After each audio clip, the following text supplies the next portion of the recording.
All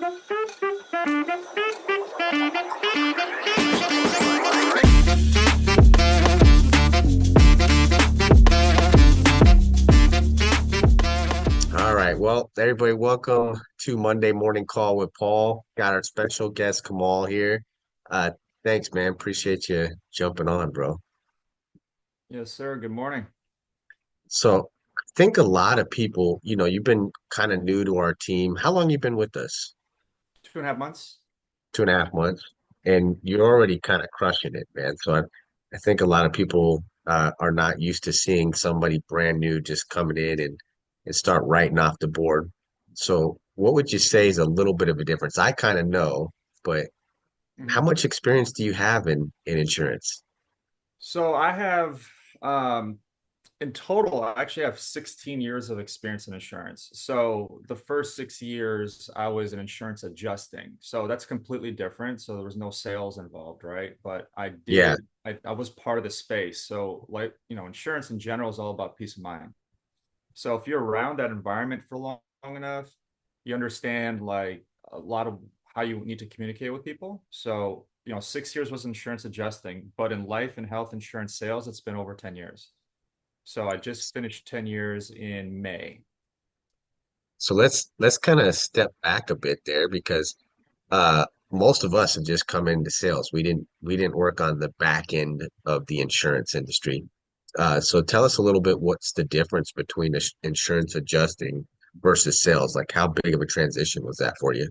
It was huge. I mean, insurance adjusting. So to be an insurance adjuster, so just so you guys know, I was the guy who would call witnesses, well, an accident happened, a theft happened, I need to take your statement, I need it to be recorded, need to be in person. I was the guy who took photos of the scene when accidents happen. I was the guy who went to court on behalf of some of the attorneys and some of the clients.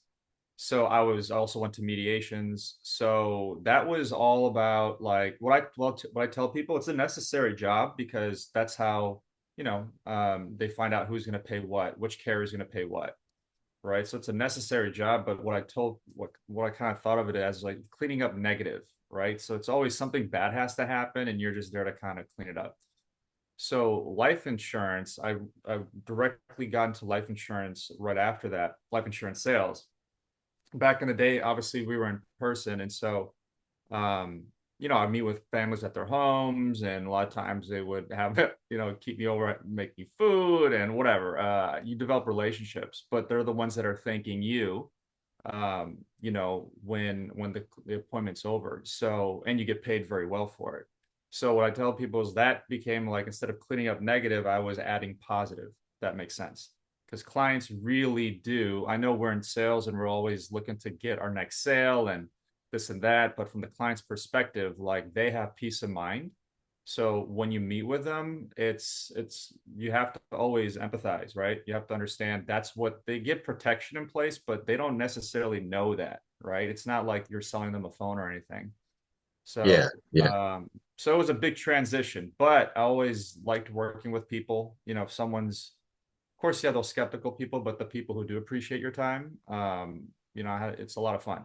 I think we can all say that when we have a client who is, communicating well over the phone or in person, we're gonna have a good time with that because most likely it's going to be a sale, and most likely they're going to be happy with it, and most likely we're going to get paid pretty well on it, right? yeah. What's some of the technicalities you learned from the adjusting side that might have helped you on the sales side? You communicate a lot. So I would have to write a lot of reports. Some of these reports were like 15, 16 pages, right? Oh, So you'd wow. have to communicate with carriers. So the carrier would say, all right, Kamal, so I need you to take scene photos. I need you to take a witness statement. I need you to whatever. And you're constantly communicating with the examiner, and you're constantly communicating with, the witness or the insured or whoever. So that translated well. Another thing that translated well is like you have to be very articulate, right? So when you're handling a claim, like you need details because this could potentially go to court. So you have to be very thorough in your work. So whatever, I don't explain it, but it's like you have to put yourself in the place of carrier, and if they want to find out, you have to give them like a 360 review of whatever it is that they want. So you learn to be very thorough with your communication. You learn to write a lot. So you end up, I don't know, explain it, but you end up communicating a lot, even though it's a totally different, it's not the most exciting area to be a part of, but Yeah, you have to work with people, and you have to work with people in not the best states of mind. So some of these people are going to be upset. They're going to cuss you out because these are people who are legitimately going to be at fault for accidents, and then their insurance premiums are going to go up.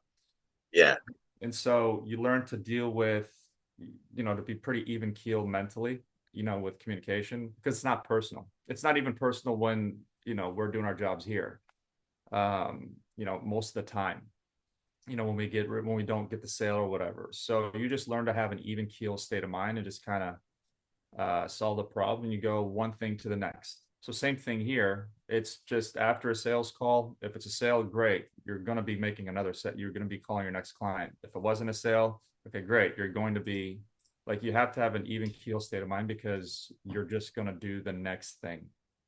You yeah, can't get too hung up on the past. yeah. Makes complete sense, and that definitely would help you on the sales side of dealing with the ebbs and flows of, a lot of sales, not as many sales, like the week in and week out, till you get, for the young, newer people, till you get more in line with the numbers of knowing, I need this many leads and this many sits to get this many sales, right? Mm-hmm. Um, so I think that temperament definitely would help people to be very successful in sales for sure. Does that make sense? Yep. Um, now, what was the defining moment for you to leave adjusting and going into the sales side of insurance? So so it's tiring. Insurance adjusting is tiring because, like I said, you're just cleaning up a lot of negative, right? Right, So, right. it's funny. So, I was, what was I? I was like about 30. Yeah, I was about 30 at the time, and I wanted to make more money. I wanted to grow. So you could not grow in it was really hard, right? And even if you do get into a management position, it's not like it's that much more money. Right, And right. a lot more work. So I had a friend, his name is Victor. He actually worked with Harold. And I just remember him talking about that he was in insurance. And so I figured, hey, why don't I just like see if I can work part time in something new and specifically put it in insurance, because that way for my resume, it shows like I have, decades or year after year in insurance. It looks good. So I Right. asked if he was hiring. I had no idea what he did. I didn't know if it was sales. I don't know. I just knew it was insurance would be a good change from what I was doing.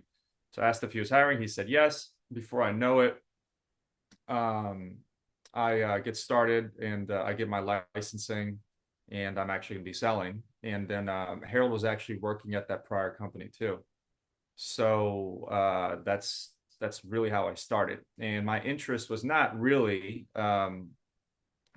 I didn't even understand the vehicle. I didn't even understand how much growth there is, how much potential there is to grow in the industry. I just saw myself adding on something creative on top of what I was already doing that Uh-huh. kind of exhausting. It would be a good little change of pace. That's how I got started. But then, we get into these meetings, and back then, so you guys know, I mean, Harold, at age 25, he was making 350 grand. And he'd let everybody know about it too back then. So I was like, wow. So there's a lot of opportunity here. That's when I got really excited because, uh, yeah, back in the day, he was different. You guys just don't know. But he was a very loud kid. He was always awesome, and always very helpful. But he was the most successful guy there. And even our agency holder back then, um, he yeah, back our agency holder too would, and Anthony knows this, Anthony Ferguson, would call out people's checks. So I was like, all right, dude. So I'm gonna shift away from insurance adjusting, and and I was doing reasonably well too. I was making a six-figure income within a couple months too.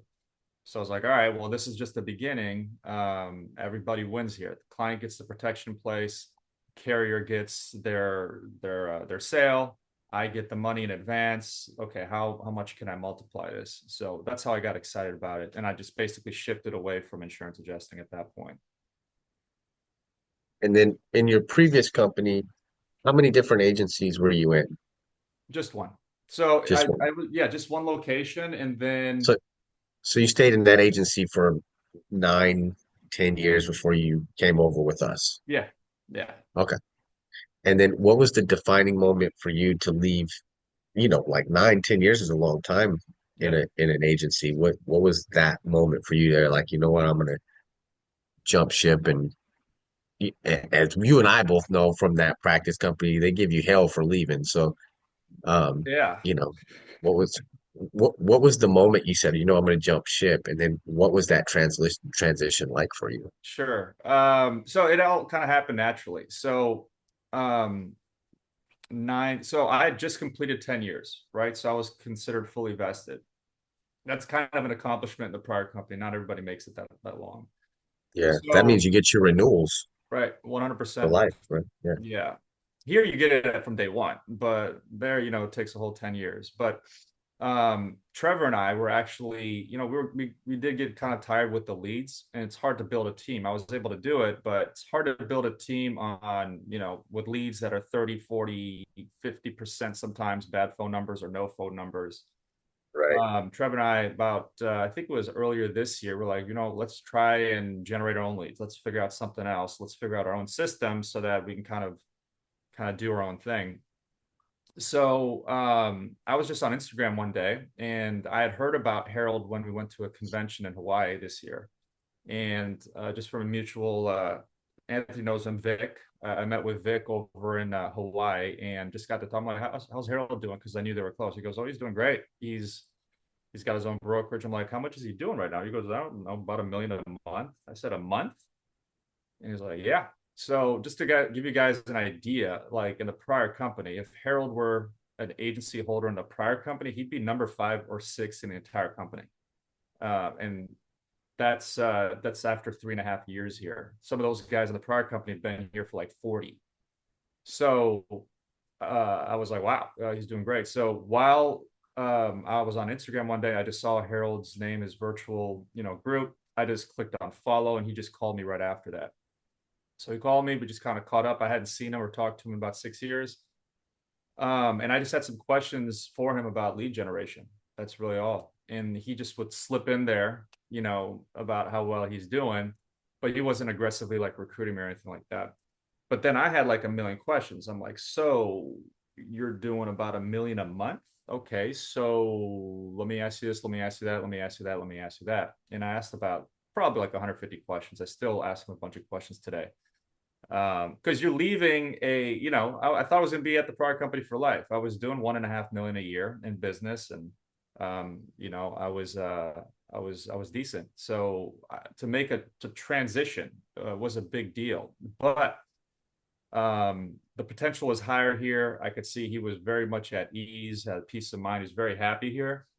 But I think the main thing was in the prior company, the business structure is not meant to give you freedom.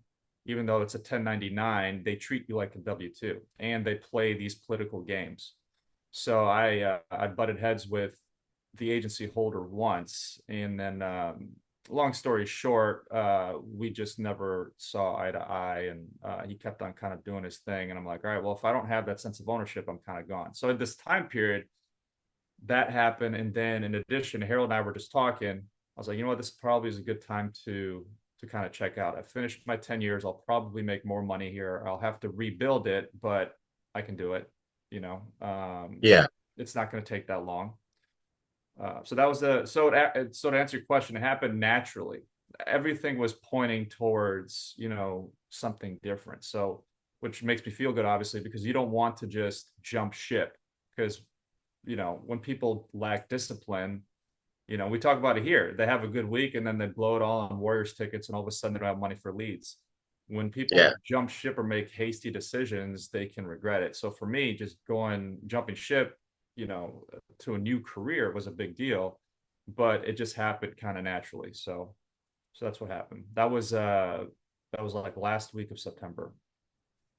Yeah, that makes sense. And I think I got Um, released like mid-October, so it's actually been about 2 months. and so what's the biggest difference that you found for you specifically in the change from the practice company to here? What's the biggest difference? Give us, give us two positives and one negative. Negative. Uh, I mean, you just have to, okay, so you just need to be disciplined about your money. So you are a business owner at this point, so you're going to be investing, right? So I want to call it a negative, but it's just something you got to learn. You just need to learn financial discipline. You can't just, blow your money on whatever and just celebrate after a great week. You do have to have reserves. So basically, not assuming your advance is your paycheck, right? That's actually Right. money going into a business account and then paying yourself from that as well as other sub accounts for like taxes and stuff like that, right? You basically Exactly. set yourself up as a business entity instead of assuming it's a paycheck. Yeah, that's something that I think I've had to, and I'm still learning, right? I haven't really mastered it because to be honest with you, I haven't generated the amount of business that I really want to, but I'll learn. But that's something that's taken some time to get used to. But as far as positives, you have 31 or 30 carriers here. The average premium is about 30% less than what I was selling. A lot of times, client at the prior company would get declined. I've sold 89-year-olds here. You can't do that in the prior company. We have so many carriers, so we have so many more products and companies to offer at better rates. Um, so that's there's so many positives. To be honest with you, there's so many more positives working here. The pay is better here. The culture is much better here. The training is much better here. I don't wake up. I'm not stressed. Coming to these to the Zoom or anything like that. I am treated. This is a 1099. The environment's just awesome, right? And you guys do a great job of just making sure everybody gets the help that they need.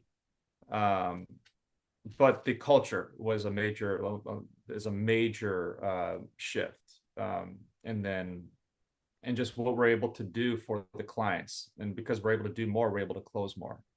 So I would say that much better culture, much more opportunity with our clients. What's something you could have told Kamal 10 years ago that you wish you would have told yourself 10 years ago? If you could go back in time, right? Yeah, That old age question, what would you tell yourself? 10 years ago. I did a lot right, I'll be honest. I mean, HD said, HD. listen to HD. Well, yeah, if HD would, yeah, HD was different back then. You know what I mean? So you didn't. It was a little different back then. But I, HD acts like he didn't have any ups and downs and he was always right. Look at him. yeah, HD is the man, man. But no, I did a lot of things right. So I told myself, it's a new industry. You don't have to learn this once, and that's what I tell everybody. It's like you're gonna have to. You can't unlearn how to ride a bicycle. So you know how you fall off 10, 15, 20 times, and then you finally get it. You can't quite put your finger on it, but you learn how to ride a Ab- bicycle. So Absolutely. I did that right. I was like, just be consistent. It took me 2.5 weeks to get my first sale, and we were doing this in person. So four days out the week, I was driving 1 hour one way to do appointments. The other 2 days a week, I was driving 1 hour one way the other direction. And for 2.5 weeks, with all the miles and all the gas, like I did not have a sale. 2.5 weeks, but I knew once I got it, I could kind of get better at it, right? So I did a lot of things right, but um I would say just honestly be a little more humble. I was younger, and so when you make that money, and you're working part time, and up 20. I remember it was 20 hours a week. I had worked in my first few months of business, and my checks were like 3-4 grand. You just gotta, with more success, you're gonna get more attention. And then if you're in the wrong environment, which I was in, then it can be all bad. So I would just play it a Yeah. little more even keel and not I don't know, explain it. I just be a little bit more humble, more focused on my work. Not don't pay attention to things that don't have anything to do with my work. And I probably read more, probably 15. Now I read every day, 15, 20 minutes, some sort of book on developing skills or mindset. I would probably read every single day, 15 minutes minimum, probably every day. Those are two things I change. What's a book that you've read lately that's really impacted you? The Compound Effect is a great book. It's from, I think his name is Darren Hardy. It's all about consistency. So the idea is like if you're consistent, things add up and then they multiply. So I think we see that in the business too. It's like you get started, or a person's consistent, they get their first sale, then the next week they get another sale, but then in a couple of days they get two sales, and then Right. right, and then they the numbers kind of go steady like this, and then they multiply. So it just highlights the value of consistency. So that really applies in everything, but especially sales. It doesn't matter like what your skill level is, what your experience is. If you can stay consistent in sales, all of a sudden things start to pick up speed and your results kind of they kind of accelerate. So whereas you work 40 hours, let's say, and you made, let's say, $1,500 that week. Well, if you're consistent, 3, 4, 5 months down the road, with that same 40 hours, you can make 6, 7, 8 grand just because things just kind of work for you. It's the compound effect. The idea is like you compound your results as long as you're consistent, not by becoming a genius in anything, but just through consistency, you get better and better, and your results get better and better. So I think that's a Yeah, very important. It's not a sales book, but it does highlight discipline, just daily, making sure you're consistent with whatever you want to do well in. I think that's absolutely right.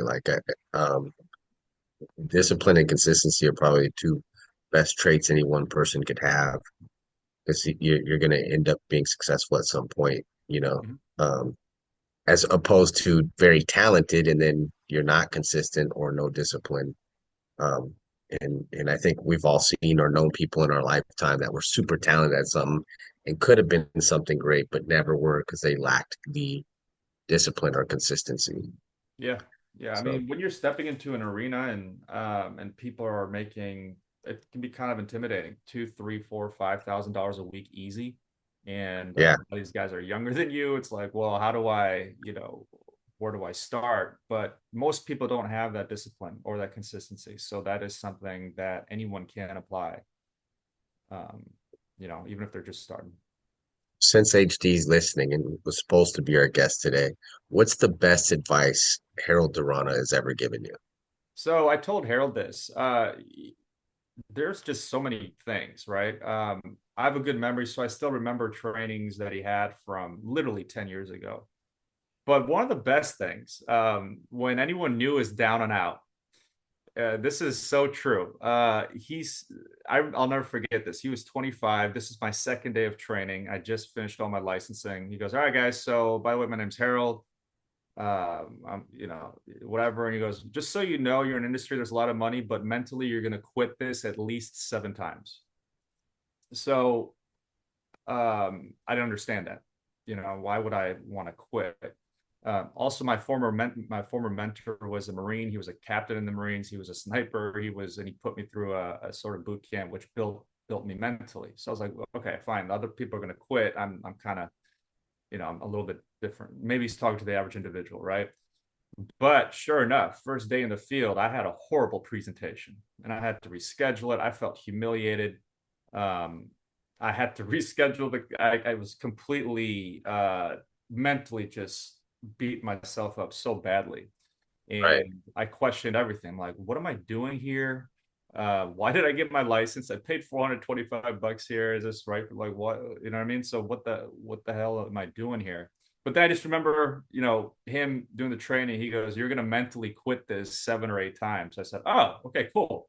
So that's one. I got 6, 7 more times to go. That was literally, the worst is over. I'm not dead yet. Now that may be it may sound dumb, but like that was great advice because when we get started here, we pay for our licensing, we put 52 hours into it, we're on commission only. We probably talk to our family about, oh, we're changing careers, and now we gotta, if Yeah. anyone says, well, how was your first day on the job? Well, I wanted to freaking, I wanted to quit.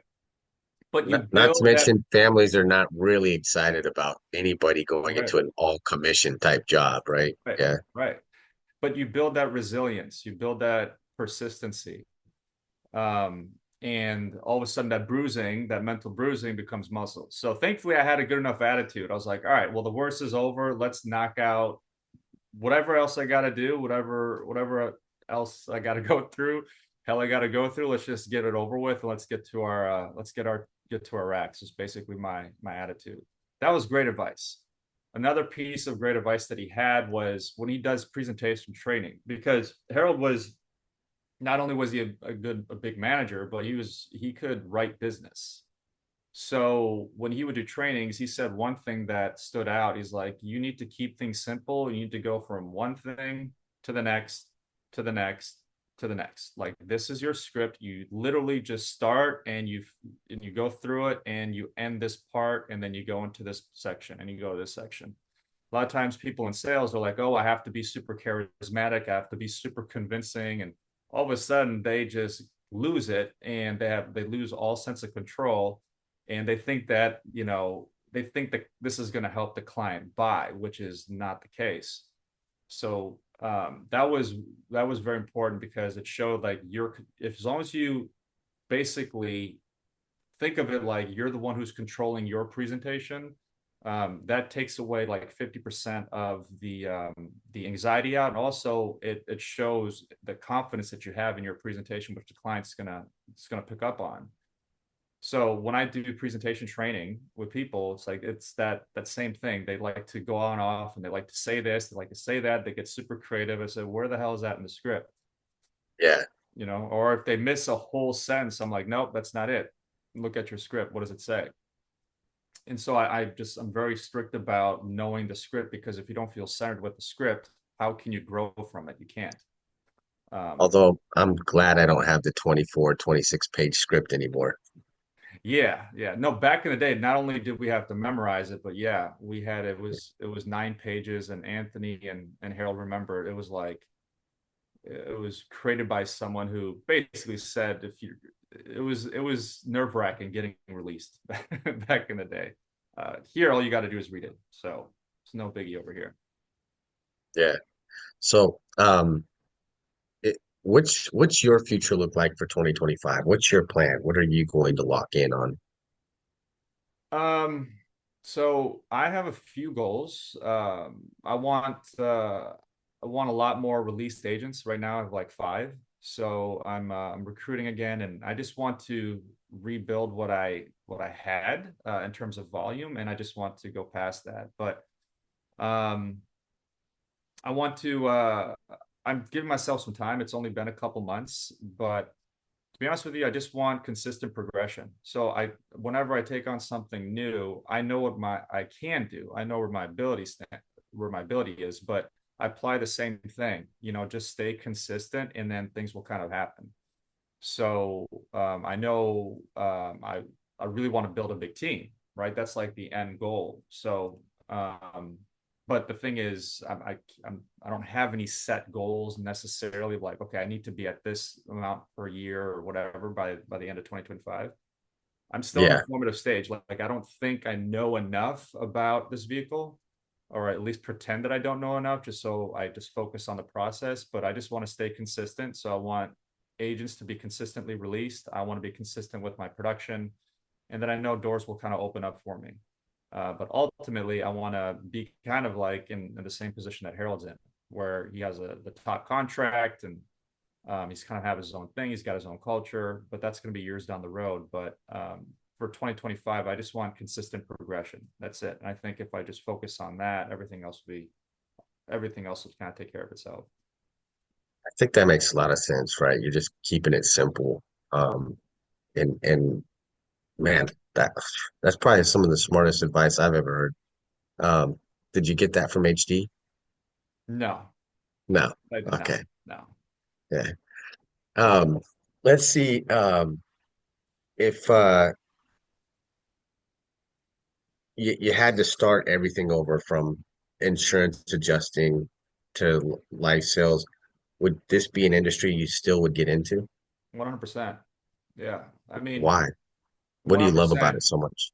I grew up watching, athletes. I'm a golfer. So, Yeah, Tiger Woods becomes a pro golfer at age 21. He gets $100 million contract with Nike and Titleist. And, last year that Jordan played was I think it was a $40 million contract.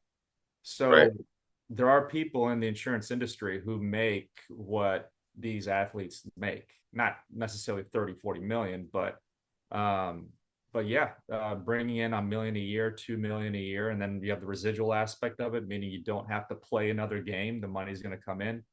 Yeah. Um, when you have freedom to grow, right? And 80%, 90% of your success is just going to be like your work ethic and your desire, meaning you don't need talent. You don't need you everything can be taken care of if you're coachable, you have a work ethic, and you have some drive, right? You can learn everything you need to make a six-figure income and make a six-figure residual income.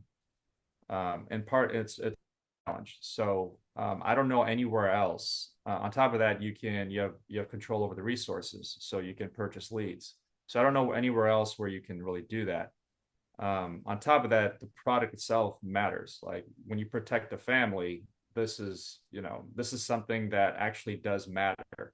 And protecting families, I know it's cliche, but it actually does matter. It's something you can get behind. You don't want to be part of a career that you can't get behind. Otherwise, you're kind of a fraud to yourself. Like you're selling something, you're making, and Right, plus it's right. exhausting. Could you imagine waking up every single day? It's like, all right, I got to be someone who I'm not to get money.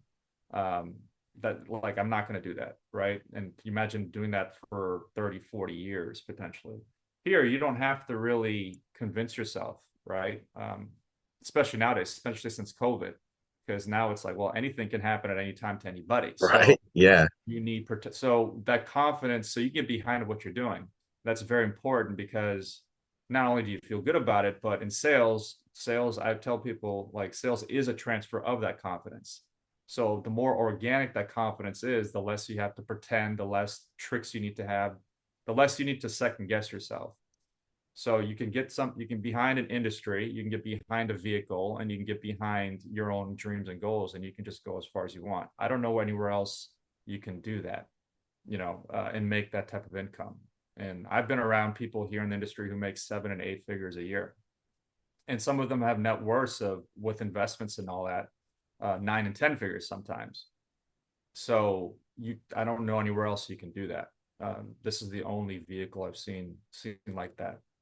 Other than Tiger Woods' $100 million contract, right? Yeah, well, I mean, let's take the average person, Uh, right? what most people don't know is Harold was actually the sixth man on the Globetrotters at one time. Yeah. Is that right? And yeah, yeah. He was a Globetrotter. Yeah. He used to travel around with them as the sixth man. He never really got on the court much, but if they needed, if one of the starting five got hurt, man, he was the next man up. Well, that's news to me. I'm gonna Yeah. listen about that. But so you went through like a big transition from adjuster to insurance sales, and then a little bit of a transition from, the sales to us. Mhm. What's something if other people are kind of thinking about where's the best spot for me to be? What's something that people should really be talking to themselves about, whether they know they're in a good spot or they should make a transition or a change? Like, what's some things that you went through in your mind that made you decide, and how would we help others that might be in a similar type of thought process? And So, or maybe they're in a good spot and they just are not asking the right questions, right? right. So I think there are four things. I thought of this a long time ago. When you're thinking about a new career, I think you need to look at four things. Number one, can you get behind? I'm sorry, do you like the team, like the environment? The immediate team, meaning like the people that you work with, right? Number two, do you like the company? So I did research, right? So I'm like, all right, good. This company's been here for over 11 years, does about $600 million a year, which is really good. The prior company, sorry, can you hear me? You kind of cut out. What did you say Oh, about your sorry. Okay. research? So the immediate team, right? The people that you work with, Harold, Paul, Yeah, whatever. we got that part. It's when you said you did your research on the company. We lost you a little bit. Yeah, the number two thing is just the company, the overall company. How stable is it? How profitable is it? Is it a place that's going to stay? Because you don't want to be part of something, especially changing careers, and then it's no longer here. Yeah. Right. So this, stats here are great. It's been over 11 years, $600 million a year is a lot. So that's the number two thing. The number three thing is, can you get behind the actual work? Meaning, do you like what you're doing? Do you like, in this case, do you like talking to people? Do you like helping people? Do you like challenging yourself? Because you're going to have to grow and change, right? If you want to be stagnant, this is not going to be the place for you. If you want to grow and open up more opportunity, then that's actually really good. So that's that. And then the last thing is the growth model and the income. Does the money is the money good, and is the future money good? Because if you have all four of those things, then I'd say you're, if you can honestly say, I think you at that point you can honestly say, okay, great. So this is a good environment. I think when people choose careers, they look for those four things subconsciously. How stable is the company? How cool are the people that I'm working with? Do I enjoy and can I get behind the actual work, present and future? And then what's the money to start off, and what's the money potential? Yeah, I think if those check right in a person's mind, then puts the responsibility on the person to perform. And wherever you go, you're going to have to perform. So you might as well perform in an area where those four things check out. Whereas those four things check out. Whereas if it doesn't check out, then that person's struggling. But I thought about that for about 10 years ago. There are four things I think when you choose a career, and there's four things when that need to be in place when you sell. But yeah, as far as picking a new career, those are the four things that check out. and then last question for you for today is, what's three things that you would impart on any new people that are here with us to becoming successful? Because you've had a successful group in your practice company, and you're on well on your way here. So what's three things that either one would help them to be successful, or help them to build a team, like whatever that would be? What's just three things? Okay. Um, okay. So to become a successful agent, I'd say there are three things. I'll just Okay. kind of go over to be a successful agent. I'll just do that. Yeah. There are three things that are non-negotiables. Okay. So number one, you got to be coachable.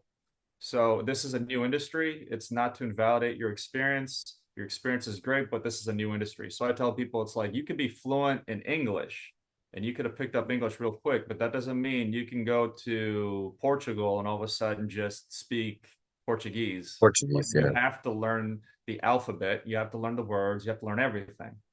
But once you find a rhythm, you're good. So number one, you got to be coachable, only because this is a new industry and there's a lot of information. It's not complicated information; it's just a lot of information. So you have to be coachable, and um, yeah, the non-negotiables. You have to be coachable. That's number one. It's not like I'm the mentor and you're the mentee, so you listen to me. It has nothing to do with egos. You literally have to be coachable and Right. to take in new information. That's number one. Number two, you have to have a good work ethic. So you get paid by your performance. Um, but work ethic is not only about like, okay, you have to work, because some people get a little scared, right? They're like, well, does that mean I have to work? I have to slave away? No, you need to work obviously to create your income, but also you need to work to get used to what you're being taught and find a rhythm. So the people who go to practice most in sports, they're the ones who have the best rhythms. It's not that they find how the information kind of works, if that makes sense. They get more of an intuitive sense instead of Yeah. they get used to their tools, so to say, right? They find a rhythm. So those are two non-negotiables, and the third is you have to have drive. You have to have a why. You have to have goals. If you're going to be challenging yourself to commission only, which is pretty exciting, especially when you have one, two, three, $4,000 checks, you have to have a clear why. It could be to get out of debt. It could be to buy your first home. It could be to free up your time. So maybe you can work 2, 3, 4 days and free up 3 days for your family. It could be to be anything, but it has to be a clear why. And then you consistently have to have goals, because once you accomplish one, you have to hit another. You have to set another goal. Otherwise, if you're not growing, you're decaying. So you always have to be like, all right, I'm hitting this goal. Okay, I have to hit that goal. I have to hit that goal. It becomes a way of life. People are happier when they have goals. So those are three non-negotiables to me, to become a good agent. Everything else you can learn on the way. You don't have to have like exceptional skill or talent. You can learn everything else. And then when you get decent, then your experience, your talents, your unique personality, that adds on to everything that's already working. And now you're growing your craft as an agent. And you can be on calls and teaching people how to write business and all that, right? So for an agent, those are like three non-negotiables. If a person has those three, they can do well. If one or two of those are missing, what I found, it doesn't matter if they have big personalities or if they're super talented, they're most likely not going to make it in this industry because they won't be consistent. So when I bring people on board, I'm not impressed by their experience, their talent. If they don't respect the basics of what builds a Yeah. career, I know I'm wasting my time. That's just 10 years of experience, you know. To build a team, it's a little bit different, but I would say you got to learn leadership skills, you know. To build a team, if I were to say well, to build a team, you also need to learn the basics. You need to set the pace. So you need to be, there's a saying, you can't give what you do not have. So you need to be a good agent first, right? That's number one. And then number two, you have to lead from the front. If your team sees that you're writing three, four, $5,000 a week, then what they say to themselves, like, okay, great, I'm in good hands. If he can write, there's a saying, people do half of what you do right. So if my leader is writing three, four, $5,000 a week, that means I should be able to write anywhere from 1 to 2.5. Like the leader's I'm kind of accountable for that.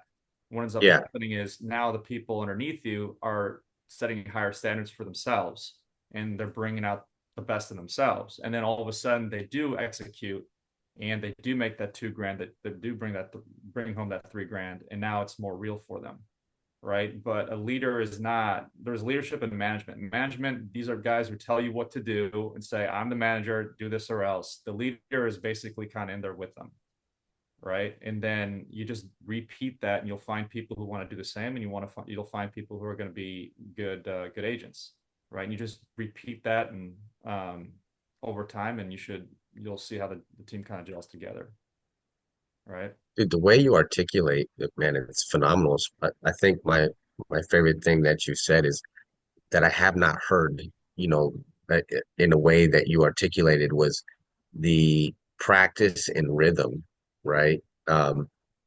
People always just assume practice is just so that you can get better, right? But it's Yeah. actually you're also figuring out a lot about yourself through those and finding your rhythm. So the more up bats you have, the easier it is to figure out, okay, what do I need to do to get into my rhythm?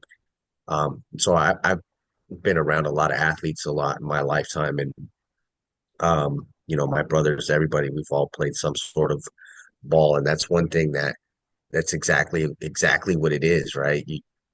Why we had such a strict regimen, like we get up and we would, do this and this and this all specifically in an order so that we could get to our rhythm, right? It's all part of building it.